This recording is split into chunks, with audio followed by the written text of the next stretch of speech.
नवले पुलावर पुन्हा भीषण अपघात. नवले पूल परिसरात वारंवार अपघात घडत असल्यानं नागरिकांमध्ये तीव्र संताप. नवले पूल परिसरात पुन्हा एकदा भीषण अपघात घडल्यानं परिसरात खळबळ उडाली. घटनेची माहिती मिळताच सामाजिक कार्यकर्ते भूपेंद्र मोरे यांनी सुरू असलेला प्रचार तात्काळ थांबवून अपघातस्थळी धाव घेतली. त्यांनी जखमी नागरिकांना रुग्णवाहिकेद्वारे रुग्णालयात दाखल करण्यास मदत केली व पोलीस वाहतूक विभागाशी संपर्क साधून वाहतूक सुरळीत केली. नवले पुलावर वारंवार होणाऱ्या अपघातांमुळे नागरिकांमध्ये संताप असून तातडीच्या सुरक्षा उपाययोजनांची जोरदार मागणी होत आहे. पुन्हा तीच घटना, पुन्हा तेच विषय. वारंवार या गोष्टीसाठी प्रशासन शासन यांच्या दरबारी आम्ही वारंवार या घटना करतोय.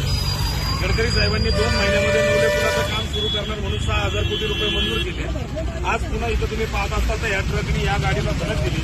घरामध्ये कुटुंब आहे, 2 ते 4 लोकांना जखमी झालेले आहेत. परंतु हा माणूस 3ऱ्या लेनवरनं या लेनला येतोय आणि एकाच कारला जवळपास 2दा ते 3दा धडकतो. जर इथून पुढच्या उतारावरती हा जर ट्रक जातोय तर कमीत कमी हा 8-10 बळी पुन्हा घेतोय. मी वारंवार सांगतोय की खेड शिवपूर इथे असणारा जो चेकपोस्ट आहे तो न करता या इथे चढाला हा चेकपोस्ट करावा. कारण खेड शिवपूरला गाडी अर्धा तास थांबते आणि आजूबाजूला असणाऱ्या बिअर शॉपमध्ये हे सगळे दारू पितात. आताही हा ड्रायव्हर दारू पिलेला आहे. यांच्यावरती कडक कारवाई झाली पाहिजे आणि स्वतंत्रता यांचं पूर्णतः नियंत्रण केलं पाहिजे. या जड वाहतुकीला 1 लेन दिली पाहिजे, यांना 2ऱ्या लेनला अजिबात आणता आलं नाही पाहिजे. ही योजना उपाययोजना आम्ही वारंवार करा म्हणतो, परंतु अजून याच्यावरती कुठलीही उपाययोजना होत नाही. लोकांचे नाहक जीव जात आहेत. जीव मोठे ठेवून या रस्त्याने प्रवास करायला लागतोय आणि संपूर्ण महाराष्ट्रात नाही तर देशात हा नवले पूल बदनाम झालेला आहे. आमच्या गावाला बदनाम करायचं संपूर्ण धोरण या प्रशासनाने ठरवलेलं आहे. याच्यावरती कारवाई नाही झाली.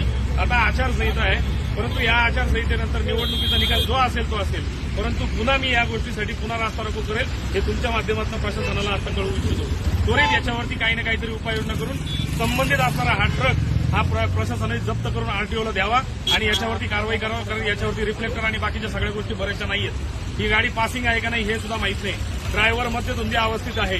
अशा वेळेस यांच्यावरती गुन्हे दाखल झाले पाहिजेत. माणूस मेल्यानंतर सदोष मनुष्यवधाचा गुन्हा हा ट्रक चालकावरती टाकताय आणि लोकांचे नाहक बळी घेताय. हे प्रशासनाने आता कुठेतरी बदललं पाहिजे. हीच तुमच्या कर्मी या प्रशासनाच्या संपूर्ण अधिकाऱ्यांना आणि शासनकर्त्यांना आपल्यातर्फे मी सांगू इच्छितो. धन्यवाद. पुणे तसेच पिंपरी चिंचवड परिसरातील महत्त्वाच्या बातम्या पाहण्यासाठी आजच आमच्या डिजिटल PCMC न्यूज चॅनलला सबस्क्राईब करा आणि बेल आयकॉन प्रेस करा.